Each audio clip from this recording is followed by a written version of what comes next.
നമസ്കാരം. Harvest T വിയുടെ പ്രവാസി സംഗീതം എന്ന പ്രോഗ്രാമിൻ്റെ പുതിയ ഒരു എപ്പിസോഡിലേക്ക് ഏവർക്കും സ്വാഗതം. കഴിഞ്ഞ നമ്മുടെ എപ്പിസോഡ് വളരെ അനുഗ്രഹമായിരുന്നു. തീർച്ചയായിട്ടും പലരും നമ്മളോട് ചോദിച്ചൊരു ചോദ്യമുണ്ട്, സാർ ഞങ്ങൾക്കും ഇങ്ങനെ ഈ പ്രോഗ്രാമിൽ പങ്കെടുക്കാനുള്ള അവസരമുണ്ടോ? തീർച്ചയായിട്ടും ഈ പ്രോഗ്രാമിൻ്റെ ഉദ്ദേശം അങ്ങനെ തന്നെയാണ്. പ്രവാസിയായി കുവൈറ്റിലെത്തിയിട്ടുള്ള കലാകാരന്മാരെ മറ്റുള്ളവർക്ക് പരിചയപ്പെടുത്തുകയും നിങ്ങളുടെ താലന്തുകൾ പ്രകടിപ്പിക്കുവാനുള്ള അവസരം തന്നെയാണ്. തീർച്ചയായിട്ടും താഴെ പറയുന്ന നമ്പറിൽ നിങ്ങൾ ഞങ്ങളെ ബന്ധപ്പെടണം. ഇന്നത്തെ നമ്മുടെ പ്രോഗ്രാമിന് അതിഥിയായിട്ട് നമുക്ക് എത്തിയിരിക്കുന്നത് പ്രിയപ്പെട്ട വർഗീസ് പോൾ സാറാണ്. സാറിന് ഈ പ്രോഗ്രാമിലേക്ക് ഏറ്റവും സന്തോഷത്തോടെ ഹാർദവമായി സ്വാഗതം ചെയ്യുന്നു. സാറേ, ഈ പ്രോഗ്രാമിലേക്ക് സാറിനെ ഒരു പ്രാവശ്യം കൂടെ ഹാർദവമായി സ്വാഗതം ചെയ്യുന്നു. ഒരല്പനേരം ഞങ്ങൾക്ക് വേണ്ടി ചെലവഴിക്കാൻ സാറ് കാണിച്ച നല്ല മനസ്സിന് നന്ദി. സാറിനെ ഞങ്ങൾക്ക് ചോദിക്കാനുള്ളതെല്ലാം സാറിനോട് ചോദിച്ച്, പ്രേക്ഷകർക്ക് ചോദിക്കാൻ ആഗ്രഹിക്കുന്നതെല്ലാം ഞങ്ങൾ സാറിനോട് ചോദിച്ച് മനസ്സിലാക്കാനാണ് ഈ പ്രോഗ്രാം. തീർച്ചയായിട്ടും നല്ല കാര്യം. സാറ് എത്ര വർഷമായി പ്രവാസിയായിട്ട്? ഞാനിപ്പോൾ 34 വർഷം കഴിഞ്ഞു. ജീവിതത്തിൻ്റെ ഒരു നല്ല കാലം ഈ പ്രവാസിയായിരുന്നു. ആണ്, നല്ല കാലം മുഴുവൻ ഇവിടെയായിരുന്നു. പ്രവാസ ജീവിതം കുവൈറ്റിൽ മാത്രമായിരുന്നു, അതോ കേരളം വിട്ടിട്ട് അല്ലെങ്കിൽ ഇന്ത്യ വിട്ട് വേറെ പ്രദേശങ്ങളിലൊക്കെ? അല്ല, ഞാൻ ഇന്ത്യയിൽ തന്നെ ബാംഗ്ലൂർ ഉണ്ടായിരുന്നു. ഞാൻ ബാംഗ്ലൂരാണ് പഠിച്ചിരുന്നത്. എഞ്ചിനീയറിംഗ് പഠിച്ചത് ബാംഗ്ലൂരാണ്. അവിടെ കുറച്ച് നാൾ ജോലിയും ചെയ്തു. പിന്നെ കുവൈറ്റിലാണ് വന്നത്. അത് കഴിഞ്ഞ് നേരെ സാറ് കുവൈറ്റിലേക്ക് എത്തി. അതെ. അപ്പോൾ കുവൈറ്റിലെത്തിയപ്പോൾ തൊട്ട് സാറ് ഈ എന്തുമായിരുന്നു സാറിൻ്റെ ഒരു വർക്കിംഗ് ഫീൽഡ് എന്തുമായിരുന്നു? പഠിച്ചത് തന്നെയാണോ ഇവിടെയും സാറിന് ജോലിയിൽ പ്രയോഗിക്കാൻ പറ്റുന്നത്? അതോ പലരും ഉണ്ടല്ലോ, പഠിച്ചേച്ച് ഇവിടെ വരും, ഇവിടെ വന്ന് സാഹചര്യം അനുസരിച്ച് ജോലി മാറുന്ന ഒത്തിരി പേരുണ്ട്. അങ്ങനെയായിരുന്നു സാറ് പഠിച്ചതുമായിട്ടാണോ ഇപ്പോഴും ചെയ്തുകൊണ്ടിരിക്കുന്ന ജോലി? അതെ, ഞാൻ ആക്ച്വലി ഇലക്ട്രോണിക്സ് എഞ്ചിനീയറാണ്. അപ്പോൾ ഞാൻ ഇവിടെ വന്ന് മ്യൂസിക് ഫീൽഡിലേക്കാണ് വന്നത്. അത് മ്യൂസിക്കല്ല, അതിനകത്ത് ഇലക്ട്രോണിക്സ് ആണ്. അതായത് സ്റ്റുഡിയോ ഡിസൈൻ, സ്റ്റുഡിയോയുടെ മെയിൻ്റനൻസ്, അതുപോലെ അവിടുത്തെ എക്യുപ്മെൻറ്റ്, മെയിൻലി ഡിസൈനും അതിൻ്റെ മെയിൻ്റനൻസും. അല്ല, സാറ് പഠിച്ച എഞ്ചിനീയറിങ്ങും അതിനോട് ബന്ധപ്പെട്ട? അല്ല, ഞാൻ ഇലക്ട്രോണിക്സ് ആണ്. ഇലക്ട്രോണിക്സ് ഇപ്പോൾ നമ്മൾ ഒരു മിക്സിംഗ് കൺസോളിന് കേടുവന്നാൽ അത് ഊരിക്കഴിഞ്ഞാൽ അത് ഇറ്റ്സ് ഫൈനലി ഇലക്ട്രോണിക്സ്. അപ്പോൾ അതുകൊണ്ട് ഞാൻ ഇലക്ട്രോണിക്സ് ഫീൽഡിൽ തന്നെയാണ്. എനിക്ക് ജന്മനാൽ സംഗീതത്തിനോടൊരു താല്പര്യമുണ്ട്. അപ്പോൾ അത് കൂടുതൽ ഒരു ആഡഡ് അഡ്വാൻറ്റേജ് ആയിരുന്നു. അതെ. സാർ ഇപ്പോൾ വർക്ക് ചെയ്തുകൊണ്ടിരിക്കുന്നത് കുവൈറ്റിലെ സ്ഥാപനത്തിലാണ്? ഇപ്പം ഞാൻ വർക്ക് ചെയ്യുന്നത് 360 FM എന്ന് പറയുന്ന ട്രിപ്പിൾ എയ്റ്റ് അതിനകത്താണ് വർക്ക് ചെയ്യുന്നത്. അതിൻ്റെ സൗണ്ട് എഞ്ചിനീയറിംഗ് വിഭാഗമാണോ സാർ? അതിൻ്റെ സൗണ്ട് എഞ്ചിനീയറിംഗ്, സാധാരണ റേഡിയോ സ്റ്റേഷനുകളിൽ സൗണ്ട് എഞ്ചിനീയറിംഗ് അധികമില്ല. അതൊരിക്കൽ സെറ്റ് ചെയ്ത് കഴിഞ്ഞാൽ അത് സെറ്റാണ്. പിന്നെ നമ്മൾ ഈ ലൈവ് പ്രോഗ്രാം പോലെ എപ്പോഴും നമ്മൾ മാറിക്കൊണ്ടിരിക്കേണ്ട. ഞാൻ അവിടുത്തെ ടെക്നിക്കൽ ഹെഡാണ്. അത് ശരി. എത്ര വർഷമായിട്ട് സാർ ഈ ടെക്നിക്കൽ ഹെഡ് എന്ന പൊസിഷനിലായിട്ട് എത്ര നാളായി? അത് ഞാൻ 12 വർഷം മിനിസ്ട്രിയിൽ വർക്ക് ചെയ്തിട്ടുണ്ട്. മിനിസ്ട്രി ഓഫ് ഇൻഫർമേഷനിൽ. ശരി ശരി. അതിനുശേഷം പിന്നെ ഇപ്പോൾ ഏതാണ്ടൊരു 12 വർഷത്തോളം ടെക്നിക്കൽ ഹെഡായിട്ട് ഞാൻ മെറീന FM ഉണ്ടായിരുന്നു. ഓക്കെ. അതിനുശേഷം 360 FM വന്ന് മെറീന FM സ്റ്റാഫ് തന്നെയാണ് ഇങ്ങോട്ട് വന്നത്. അങ്ങനെ കൂടെ വന്നതാണ്. ഈ ടെക്നിക്കൽ സൈഡ് മാത്രമല്ല, സാറിലെ സംഗീത അഭിരുചി ഞാൻ കുവൈറ്റ് വന്നപ്പോൾ തൊട്ട് കേൾക്കുന്നുണ്ട്. അപ്പോൾ അതുകൊണ്ട് സാറ് നല്ലൊരു പാട്ടുകാരനാണെന്നും ഞങ്ങൾക്കറിയാം. നമുക്ക് സാറിൻ്റെ ഒരു പാട്ട് കേട്ടിട്ട് ബാക്കി കാര്യങ്ങൾ നമുക്ക് വീണ്ടും സാറിനോട് ചോദിച്ചറിയാം. ആദ്യം നമുക്ക് സാറിൻ്റെ ഒരു പാട്ട് കേൾക്കാം. സാറ് ഏത് പാട്ടാണ് നമ്മുടെ പ്രേക്ഷകർക്ക് വേണ്ടി ഇപ്പോൾ പാടാൻ ഉദ്ദേശിക്കുന്നത്? അത് വളരെ ഫേമസ് ആയിട്ടുള്ള ഒരു ഗാനമാണ്. ചിത്രയും പാടിയിട്ടുണ്ട്, കെസ്റ്ററും പാടിയിട്ടുണ്ട്. ഞാൻ നിന്നെ കൈവിടുമോ എന്ന ഗാനമാണ്. തീർച്ചയായിട്ടും നമുക്ക് ആ ഗാനം കേൾക്കാം.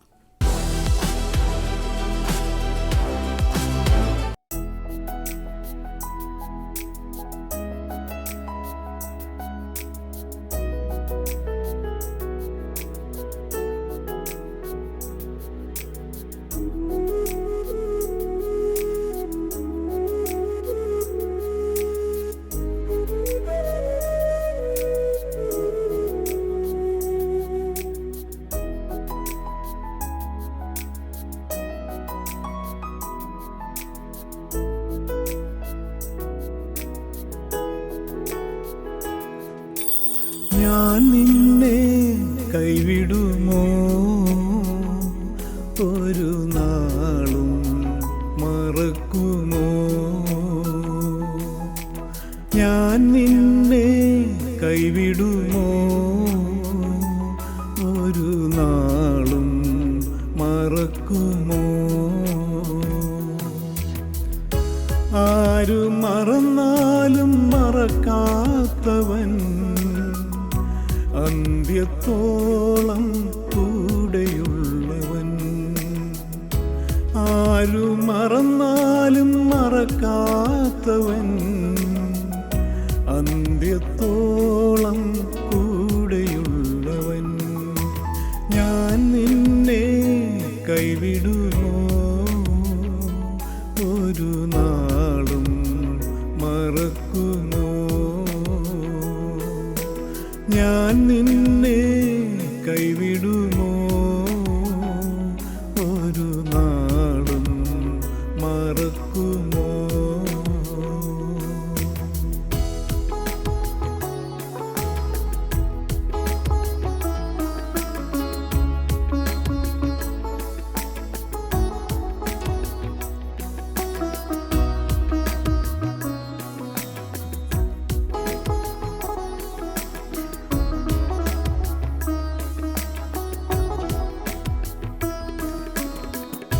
കാക്കയാൽ ആഹാരം നൽകിയവൻ കാടപ്പക്ഷികളാൽ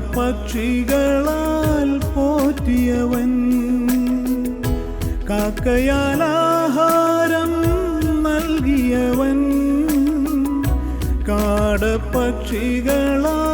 പോറ്റിയവൻ. കാണുന്നവൻ എല്ലാം അറിയുന്നവൻ കൺമണി പോലെന്നെ കാക്കുന്നവൻ. കാണുന്നവൻ എല്ലാം അറിയുന്നവൻ കൺമണി പോലെന്നെ കാക്കുന്നവൻ. ഞാൻ നിന്നെ കൈവിടുമോ ഒരു നാളും മറക്കുമോ? ഞാൻ നിന്നെ കൈവിടുമോ ഒരു നാളും മറക്കുമോ?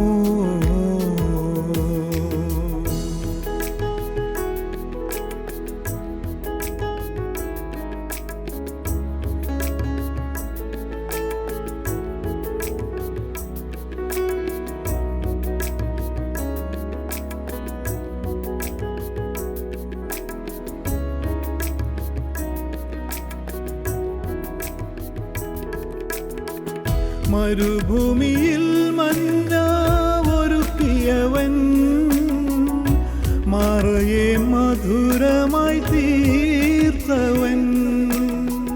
മരുഭൂമിയിൽ മഞ്ഞ ഒരുക്കിയവൻ മറയെ മധുരമായി തീർത്തവൻ. മാറാത്തവൻ ചിറകിൽ മറയ്ക്കുന്നവൻ മഹത്വത്തിലെന്നെ ചേർക്കുന്നവൻ. മാറാത്തവൻ ചിറകിൽ മറയ്ക്കുന്നവൻ മഹത്വത്തിലെന്നെ ചേർക്കുന്നവൻ. ഞാൻ നിന്നെ കൈവിടുമോ ഒരു നാളും മറക്കുമോ? ആരു മറന്നാലും മറക്കാത്തവൻ അന്ത്യത്തോളം കൂടെയുള്ളവൻ. ആരു മറന്നാലും മറക്കാത്തവൻ അന്ത്യത്തോളം കൂടെയുള്ളവൻ. ഞാൻ നിന്നെ കൈവിടുമോ ഒരു നാളും മറക്കുമോ? ഞാൻ നിന്നെ കൈവിടുമോ ഒരു നാളും മറക്കുമോ?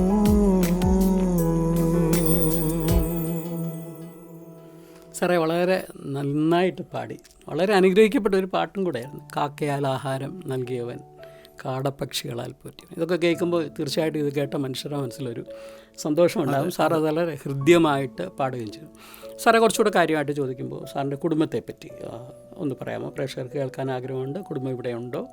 മക്കൾ, വൈഫ് ജോലി ചെയ്യുന്നുണ്ടോ? ഇവിടെയുണ്ടോ? ഒന്ന് സാറൊന്ന് പറയാമോ? എൻ്റെ കുടുംബം ഇവിടെ ഉണ്ട്, റെസിഡൻസ് ഇവിടെ ഉണ്ട്. ഇപ്പോഴത്തെ ഈ അവസരത്തിൽ അവർ നാട്ടിലാണ്. കാരണം എൻ്റെ മകൻ്റെ വിവാഹം കഴിഞ്ഞു. അവർ ബാംഗ്ലൂർ ആണ്. എൻ്റെ മകൾ ബാംഗ്ലൂർ ജോലി ചെയ്യുന്നു, വിവാഹം കഴിഞ്ഞിട്ടില്ല. അപ്പോൾ അതുകൊണ്ട് എൻ്റെ വൈഫ് അവിടെയാണ് തൽക്കാലത്തേക്ക്. ഇടയ്ക്ക് വരും, പോകും. അതെ, എൻ്റെ വൈഫ് ഇവിടെ ടീച്ചറായിരുന്നു. 19 years ഇന്ത്യൻ കമ്മ്യൂണിറ്റി സ്കൂളിൽ മാത്തമാറ്റിക്സ് ടീച്ചറായിരുന്നു. അതെ, പിള്ളേർ വലുതായിപ്പോൾ നാട്ടിലേക്ക്. സാറിൻ്റെ ഫ്യൂച്ചർ പ്ലാനിൽ ഇല്ല, ഞാൻ നാട്ടിലേക്ക് മടങ്ങുന്നു. ഒരു സാധാരണ നാട്ടുകാരനാണ് ഞാൻ. അപ്പോൾ തിരിച്ച് നാട്ടിലേക്ക് പോകണം. അല്ല, മൈഗ്രേറ്റ് ചെയ്ത് മറ്റ് ഇല്ല, നാട്ടിലേക്ക് എൻ്റെ സ്വന്തം നാട്ടിലേക്ക്, എൻ്റെ സ്വന്തം ഗ്രാമത്തിലേക്കാണ് ഞാൻ പോകുന്നത് ഇനിയുള്ള ആയുസ്. അതെ സാറേ, അതുപോലെ ഈ നമ്മളിപ്പോൾ പാട്ട് പാടുന്നതിന് മുമ്പേ ചോദിച്ചില്ല, പാട്ട് പാടിക്കഴിഞ്ഞിട്ടാണ് നമുക്കത് കൂടുതൽ ഇൻട്രസ്റ്റ് ആയിട്ട്. സംഗീതമായിട്ടുള്ള സാറിൻ്റെ ആ ഒരു കഴിഞ്ഞ കാലങ്ങളിലുള്ള ആ ഒരു പരിശീലനമോ, സാറ് പാട്ട് പഠിച്ചിട്ടുണ്ടോ? ഇങ്ങനെ പാട്ടുകാരുമായിട്ടുള്ള സാറിൻ്റെ ബന്ധം, ഈ സൗണ്ട് എഞ്ചിനീയറിൻ്റെ വിധത്തിൽ തന്നെ കലാകാരന്മാരെ പരിചയപ്പെടാനോ ഒക്കെയുള്ള അവസരങ്ങളും ഭാഗ്യങ്ങളും ഒക്കെ സാറിനുണ്ടായിട്ടുണ്ടോ? ഉണ്ട്. ഞാൻ സത്യത്തിൽ എനിക്ക് ജന്മനാൽ പാട്ടിനോടൊരു താല്പര്യമുണ്ട്. അപ്പോൾ അതാണ് സത്യത്തിൽ ഞാനൊരു സൗണ്ട് സിസ്റ്റം തുടങ്ങാനും ഒക്കെ ഉള്ള ഒരു കാരണം. അപ്പോൾ അങ്ങനെ വരുമ്പോൾ നമുക്ക് പലരെയും കാണാനൊക്കും, പല വലിയ ആളുകളെയും നമ്മൾ അല്ലെങ്കിൽ കാണാൻ സാധ്യതയില്ലാത്ത എല്ലാവരെയും കാണാനൊക്കും. അപ്പോൾ ഞാനിവിടെ വളരെ ചെറിയൊരു രീതിയിൽ തുടങ്ങി. പിന്നെ അത് ആളുകൾക്ക് ഇഷ്ടപ്പെട്ടു. അപ്പോൾ അവർ ഇപ്പോൾ വിനോദ് സാർ കൈകാര്യം ചെയ്യുന്ന ഗ്രൂപ്പ് അടക്കം എന്നെ ക്ഷണിക്കാൻ തുടങ്ങി. അപ്പോൾ അതൊരു അങ്ങനെ പലരും, ഒരുപാട് പേര്. അപ്പോൾ അതൊരു ഒരു നല്ല കാര്യമായിട്ട് തോന്നി. അതിനെ എക്സ്പാൻഡ് ചെയ്തു. അപ്പോൾ അങ്ങനെ വന്നു കഴിഞ്ഞപ്പോൾ ഇവൻ ദാസേട്ടൻ്റെ പ്രോഗ്രാം വരെ എനിക്ക് ചെയ്യാനുള്ള അവസരം ഉണ്ടായി. ഒരു വലിയ ഭാഗ്യമാണ്. അതെ, ഈവൻ നോർത്ത് ഇന്ത്യൻസ് എല്ലാവരും ഒരു ആ സമയത്തുള്ള ഒരുമാതിരി എല്ലാ ആളുകളുടെയും ചെയ്തിട്ടുണ്ട്. ദാസേട്ടൻ്റെ പാട്ടുകളോടുള്ള വർഗീസ് സാറിൻ്റെ ഇഷ്ടത്തെപ്പറ്റി ഞാനും കേട്ടിട്ടുണ്ട്. ദാസേട്ടനുമായിട്ട് ചില ബന്ധങ്ങൾ, അല്ലെങ്കിൽ സാറിനെ കാണാനും പരിചയപ്പെടാനും ഒക്കെ വർഗീസ് സാറിനൊരു ഭാഗ്യം ഉണ്ടായിട്ടുണ്ടെന്നൊക്കെ ഞാൻ പറഞ്ഞു കേട്ടിട്ടുണ്ട്. അതൊന്ന് വിശദീകരിക്കാമോ സാർ? ഞാൻ പല പ്രാവശ്യം കാണാൻ പറ്റിയിട്ടുണ്ട്. അങ്ങനെ വലിയ അടുപ്പം എന്ന് പറയാൻ പറ്റില്ലെങ്കിലും ഒരുപക്ഷെ കണ്ടാൽ അറിയും. അത് ആദ്യം ഞാൻ 82-ലാണ് ഞാൻ എൻജിനീയറിങ്ങിന് ബാംഗ്ലൂർ ചേരുന്നത്. ആ വർഷം അവസാനം ഡിസംബർ 31 ഞാൻ ഇപ്പോഴും ഓർക്കുന്നുണ്ട്. അത് ബന്ധായിരുന്നു കേരളത്തിൽ. അപ്പോൾ ഈ ഡിസംബർ എൻ്റെ ക്രിസ്മസ് പ്രമാണിച്ച് ഞാൻ നാട്ടിൽ വന്നു. അപ്പോൾ ദാസേട്ടൻ്റെ കച്ചേരി ദർബാർ ഹാളിൽ എറണാകുളത്തുണ്ട് എന്നറിഞ്ഞു. ഞാനൊരു വീട്ടിലിരുന്ന് ടേപ്പ് റെക്കോർഡറൊക്കെ ആയിട്ട് അത് കേൾക്കാൻ വേണ്ടി ജീപ്പിലൊക്കെ കയറിയാന്ന് പോകുന്നത്, ബസ്സില്ല. അപ്പോൾ ടേപ്പ് റെക്കോർഡറൊക്കെ കൊണ്ടുപോകാൻ പറ്റുമോ? കൊണ്ടുപോകാൻ പറ്റും. അത് കൊണ്ടുപോയി ഞാൻ. അപ്പോൾ അവിടെ അത്രയ്ക്ക് താല്പര്യമാണ് ദാസേട്ടൻ്റെ പാട്ടുകൾ. ഈവൻ പഴയ പാട്ട് തൊട്ട് എനിക്ക് അതിനോട് താല്പര്യമുണ്ട്. അപ്പോൾ അവിടെ ചെന്ന് ദർബാർ ഹാളിൻ്റെ മുമ്പിൽ ചെന്നപ്പോൾ ഒരാൾ ചോദിച്ചു, എന്ത് ചെയ്യുന്നു ചോദിച്ചു. അപ്പോൾ പറഞ്ഞു, എനിക്ക് ദാസേട്ടനെ കാണണം. അദ്ദേഹം എന്ത് വിചാരിച്ചോന്ന് അറിഞ്ഞൂടാ, എൻ്റെ കൂടെ വാന്ന് പറഞ്ഞത് അങ്ങനെയാണ്. അപ്പോൾ അങ്ങനെ എന്നെ വിളിച്ചു കൊണ്ടുപോയത് നേരെ സുജാതയുടെ വീട്ടിലേക്കാണ്. അവിടെ ചെന്നപ്പോൾ ദാസേട്ടൻ അവിടെയുണ്ട്. അദ്ദേഹം ആരാ വന്നിരിക്കുന്നതെന്ന് ചോദിച്ചു. ഞാനാണ്, എന്നെ ഒരു പരിചയമില്ല. പക്ഷേ എന്നോട് അവിടെ നിൽക്കുമെന്ന് പറഞ്ഞു. പുറത്തേക്ക് ഇറങ്ങി വന്നു. അദ്ദേഹത്തിൻ്റെ ഒരു സുഹൃത്തിൻ്റെ കൂടെ കാറിൽ അവരെവിടെ പോവാണ്. അപ്പോൾ എന്നെയും കൂടെ കൊണ്ടുപോയി. വൈകുന്നേരം കച്ചേരിയാണ്. ഇപ്പോഴത്തെ കാലത്ത് നമുക്ക് അങ്ങനെ ചിന്തിക്കാൻ പോലും പറ്റില്ല. ഞാനിപ്പോഴും ഓർക്കുന്നുണ്ട്. ഒരു അംബാസഡർ കാറിലാണ് അവരെവിടെ ഒരു സ്ഥലത്ത്, തൃപ്പൂണിത്തുറ ഒരു സ്ഥലത്തേക്കാണ് പോകുന്നത്. അപ്പോൾ ഞാൻ ഇരിക്കുന്നു, അദ്ദേഹം മുമ്പിലിരുന്ന് അവർ തമ്മിൽ സംസാരിക്കുന്ന പല കാര്യങ്ങൾ. ഞാൻ പറയലിരുന്നത് ഇടയ്ക്ക് റെക്കോർഡ് ചെയ്യുന്നുണ്ട്. അങ്ങനെ അതിപ്പോഴും ആ ടേപ്പ് എൻ്റെ അടുത്ത് ഇപ്പോഴും ഉണ്ട്. അപ്പോൾ അന്ന് എൻ മനോഫലകങ്ങളിൽ എന്നുള്ള ഗാനം ഇറങ്ങിയ വർഷമാണ് തരംഗണിയുടെ ശ്യാം സാറിൻ്റെ. അപ്പോൾ എൻ്റെ കയ്യിൽ ആ കാസറ്റ് ഉണ്ട്. അപ്പോൾ ഇതിനെപ്പറ്റി പറഞ്ഞപ്പോൾ ഓടിച്ച ആളോട് ദാസേട്ടൻ പറഞ്ഞു, ഇതൊന്ന് ഇട്ടെന്ന് പറഞ്ഞു. അപ്പോൾ എൻ മനോഫലങ്ങളിൽ തുടങ്ങി. അതിൻ്റെ ആദ്യത്തെ മ്യൂസിക് വന്നപ്പോൾ ദാസേട്ടൻ പറഞ്ഞു, ഈ പാട്ട് ഞാൻ പാടാൻ 3 ദിവസം എടുത്തു എന്ന് പറഞ്ഞു. അത് ദാസേട്ടൻ പാടുന്ന പാട്ടുകൾ വെച്ച് നോക്കുമ്പോൾ അതൊന്നുമില്ല.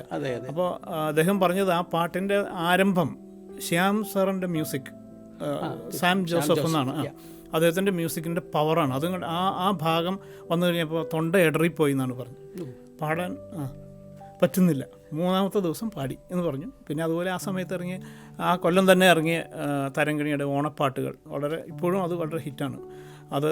അതിനെപ്പറ്റി പറഞ്ഞു. അപ്പോൾ അതിനകത്ത് ചില ക്ലാസിക്കൽ കാര്യങ്ങളൊക്കെ പാടി കേൾപ്പിച്ചു തന്നെ. ഇങ്ങനെ ദാസേട്ടനാണെന്ന് ഓർക്കണേ അടുത്ത്. അപ്പോൾ അതൊരു വലിയ ഭാഗ്യമാണ്. തിരിച്ചു വന്നപ്പോൾ വളഞ്ഞമ്പലത്ത് വന്നപ്പോൾ അദ്ദേഹത്തിൻ്റെ പാട്ട് കേൾക്കുന്നുണ്ട്. അപ്പോൾ മുഖത്ത് നോക്കിയിട്ട് നമ്മളെ കളിപ്പിച്ചുകൊണ്ട് കൊള്ളല്ലേ എന്ന് ചോദിച്ചു. അതൊരു വലിയ എന്ന് പറയാൻ അതാ പ്രശ്നം. ഈ നമ്മൾ ചിലപ്പോൾ ഒരു സാധാരണ പാട്ടുകാരൻ ഒരു പാട്ട് പാടി കഴിയുമ്പം ഒരാളെ നമുക്കൊന്ന് കാണാൻ പറ്റും, നന്നായിരുന്നു, നന്നായിട്ട് പാടി എന്ന് പറഞ്ഞ് നമുക്ക് അപ്രീഷിയേറ്റ് ചെയ്യാം. പക്ഷേ ദാസേട്ടൻ്റെ മുന്നേ പോയി പെട്ടുപോയി. എനിക്ക് അങ്ങനെ അനുഭവം ഉണ്ടായിട്ടുണ്ട്. പാട്ട് പാടി കഴിഞ്ഞ് ഇറങ്ങി വന്നപ്പോൾ മുന്നേ വന്ന് നിന്നു. ഇനിയിപ്പോൾ എന്താ ദാസേട്ടനോട് പറയാൻ പറ്റും? ദാസേട്ട കുഴപ്പമില്ല, ഒരുമാതിരി നന്നായിട്ട് പാടി, അങ്ങനെ നമുക്ക് പറയാൻ പറ്റത്തില്ല. അതുകൊണ്ട് എന്തോ പറയും സാറ് പറഞ്ഞ മിണ്ടാ നിൽക്കുക, കണ്ണു പറയുക. അങ്ങനെ അദ്ദേഹം ഒരു കാര്യം കൂടെ ചെയ്തു. ഈ വലിയ ടേപ്പ് റെക്കോർഡറാണ്, അന്നത്ര ഉള്ള പാനാസോണിക്കിൻ്റെയാണ്. അപ്പോൾ അത് കൊണ്ട് എൻ്റെ കൂടെ വാന്ന് പറഞ്ഞ് അദ്ദേഹം എന്നെയും കൊണ്ട് അടുത്ത് പിന്നെ കച്ചേരിക്കാണ് പോകുന്നത്. കച്ചേരിയുടെ അവിടെ ദർബാർ ഹാളിൻ്റെ മുമ്പിലെത്തി എൻ്റെ കയ്യിൽ ഇങ്ങനെ പിടിച്ചിട്ട് എന്നെയും കൊണ്ട് അങ്ങോട്ട് നടന്നു കയറി. എൻ്റെ അടുത്ത് 5 രൂപയുടെ ടിക്കറ്റ് അവളെ ഏറ്റവും പറയും, അതെടുത്തുകൊണ്ടാണ് ഞാൻ വന്നത്.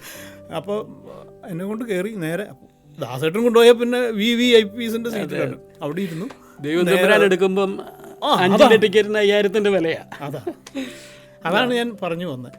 അപ്പോൾ നമ്മൾ ചില കാര്യങ്ങൾ ആഗ്രഹിച്ച് കഴിയുമ്പോൾ ദൈവം ചിലപ്പോൾ കൊണ്ടുവന്ന് ഇതുപോലെ തരും. തീർച്ചയായിട്ടും. അന്ന് കച്ചേരിയൊക്കെ കഴിഞ്ഞു, ഞാൻ കണ്ണ് നിറയെ കണ്ടു. 3 മണിക്കൂർ ഇങ്ങനെ നേരെ മുമ്പിലിരുന്ന് പാടുന്നു. അതെ, അതാണ് ഒത്തിരി പേര് ആഗ്രഹിച്ചിട്ടും കിട്ടാതെ പോയ. പിന്നെ വന്നിട്ട് അവസാനം ഇവിടെ വെച്ച് എനിക്ക് കച്ചേരി ചെയ്യാൻ വരെയുള്ള അവസരം ഉണ്ടായി. തീർച്ചയായിട്ടും. പിന്നെ എന്നാ തീർച്ചയായിട്ടും അടുത്തൊരു പാട്ടിലേക്ക് ഒരു പാട്ടോടെ കേൾക്കാം നമുക്ക്. വർഗീസ് സാറിൻ്റെ ഏത് പാട്ടാണ് സാറേ പാടാൻ ഉദ്ദേശിക്കുന്നത്? ഞാനെന്നും സ്തുതിക്കും എന്ന് ദാസേട്ടൻ തന്നെ പാടിയിട്ടുള്ള പാട്ടാണ്. അതൊരു ഒരു ട്രഡീഷണൽ ആണ്. ഞാനെന്നും സ്തുതിക്കും പരനെ. അതെ അതെ. തിരുമനുസുതനെ ആനന്ദഗാനങ്ങൾ പാടി പുകഴ്ത്തി. തീർച്ചയായിട്ടും അതിനകത്ത് നല്ല വരികളുണ്ട്. 1000 അതെ അതെ 1000 നാവുകളാലും 1000 നാവുകളാലും 10,000 വാക്കുകൾ. തീർച്ചയായിട്ടും നമുക്ക് ആ പാട്ട് കേട്ടിട്ട് തിരിച്ചു വരാം. സാറിൻ്റെ ബാക്കി വിശേഷങ്ങളും പിന്നെ നമുക്ക് ചോദിച്ചറിയാം.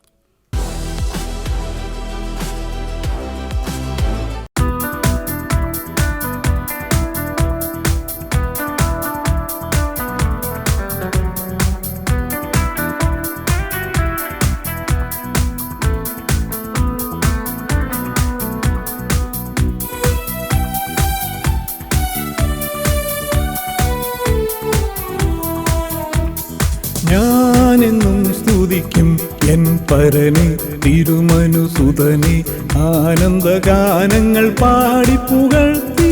ഞാനെന്നും സ്തുതിക്കും എൻ പരനെ തിരുമനുസുതനെ ആനന്ദഗാനങ്ങൾ പാടി പുകഴ്ത്തി. ഞാനെന്നും സ്തുതിക്കും.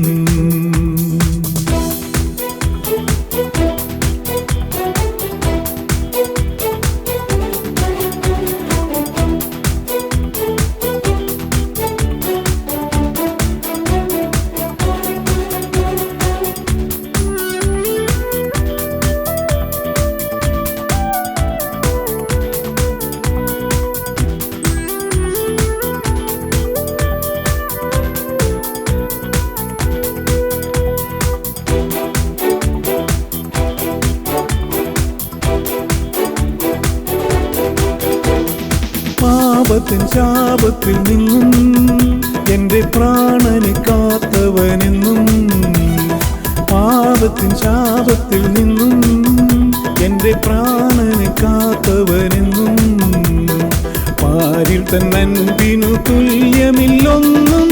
ഞാനെന്നും സ്തുതിക്കും എൻ പരനെ തിരുമനുസുതനെ ആനന്ദഗാനങ്ങൾ പാടി പുകഴ്ത്തി. ഞാനെന്നും സ്തുതിക്കും.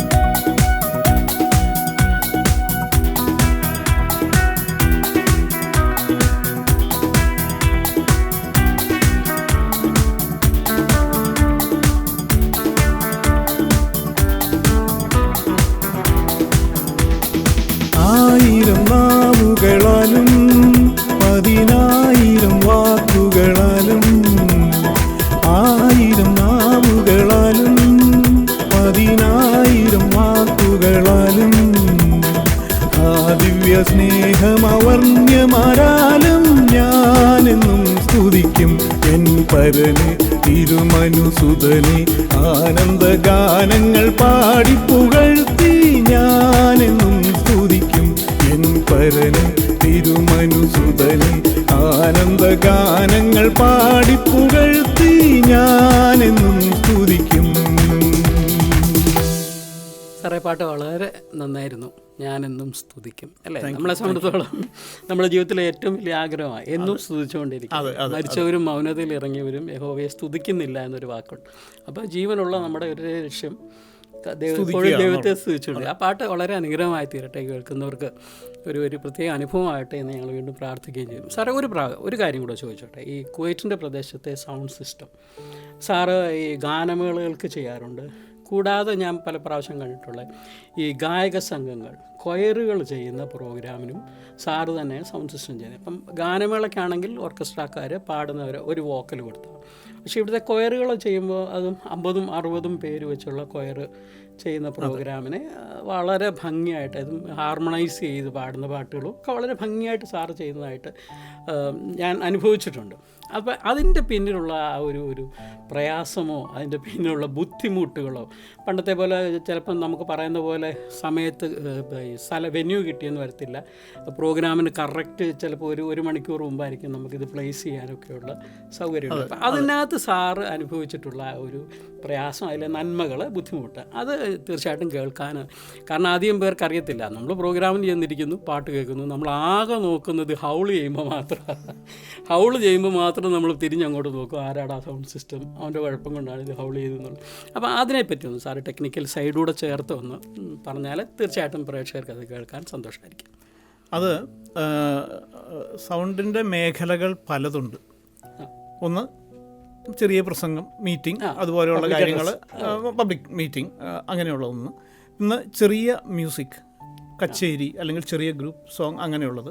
പിന്നെ ഇതുപോലത്തെ മേജർ കൊയർ, ഇവിടുത്തെ നല്ല കൊയർ, എല്ലാ പള്ളിക്കാരും നല്ല കൊയർ. സത്യം പറഞ്ഞാൽ എനിക്ക് കൊയറിൻ്റെ പാർട്സിനെ പറ്റിയൊക്കെ വിവരം കിട്ടിയത് വിനോദ് സാർ അടക്കമുള്ളവർ കണ്ടിട്ടാണ്. കാരണം എനിക്കിതിനെ നാട്ടിലറിയില്ല. ഞങ്ങളുടെ നാട്ടിൽ ഇങ്ങനത്തെ കൊയർ സിംഗിങ്, ഇത്തരം പാട്ട് സിംഗിങ് കുറവാണ്. ഇത് സത്യത്തിൽ ഞാൻ പഠിച്ചത് വരെ ഇവിടുത്തെ ഉള്ള എല്ലാ കൊയറുകളും അതൊരു ആവശ്യകതയായി മാറി. പിന്നെ ഫൈനലി ഇത് നമ്മുടെ ചെവിയാണ്. നമുക്ക് ഒരിക്കൽ കേട്ട് കഴിഞ്ഞാൽ നമുക്ക് മനസ്സിലാവും എങ്ങനെയാണ് സൊപ്രാനോ ഉണ്ട്, ബേസ്, ടെനർ, എറ്റ്സെട്ര. അപ്പോൾ അതിൻ്റെ മൈക്കിങ്, അതിൻ്റെ പാർട്സിൻ്റെ ബാലൻസിങ്, ഇതൊക്കെ ഞാൻ സത്യത്തിൽ പഠിക്കുകയായിരുന്നു. അത് 2 പ്രാവശ്യം ചെയ്തപ്പോൾ പിന്നെ അത് കയ്യിലായി. പിന്നെ നമുക്കറിയാം നമ്മുടെ മൈക്രോഫോൺ, നമ്മുടെ മിക്സർ, നമ്മുടെ സ്പീക്കേഴ്സ് എങ്ങനെ പെർഫോം ചെയ്യുമെന്നറിയാം.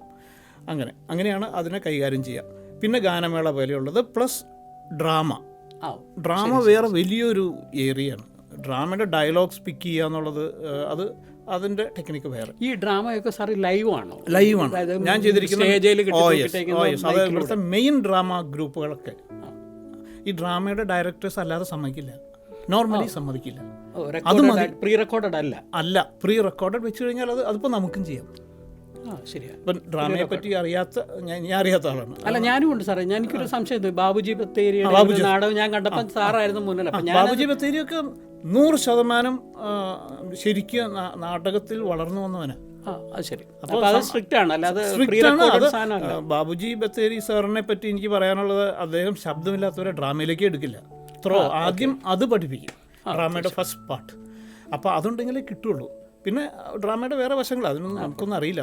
അവർക്ക് ഈ കൊയർ പോലെ തന്നെ 1 വർഷത്തെ ട്രെയിനിങ്ങും പ്രാക്ടീസുമാണ്. കൊയറും അങ്ങനെ തന്നെയല്ലേ, ഇത്രയും ഫാമിലിയാണെന്ന് ഓർക്കണം. നമുക്ക് ഒരിക്കൽ പോലും ഒരാൾക്ക് ഇറങ്ങി വരാമെന്ന വീടുണ്ട്, പിള്ളേരുണ്ട്, പല പല കാര്യങ്ങളുണ്ട്. ഇതൊക്കെ ഉപേക്ഷിച്ചിട്ട് ഇത്ര സമയം വീതം എല്ലാ ദിവസവും വന്ന് പ്രാക്ടീസ് ചെയ്ത സാധനം അത് അവതരിപ്പിക്കുമ്പോൾ അതിന് പാളിച്ച വരാൻ പാടില്ല. ആ സീരിയസ്നെസ്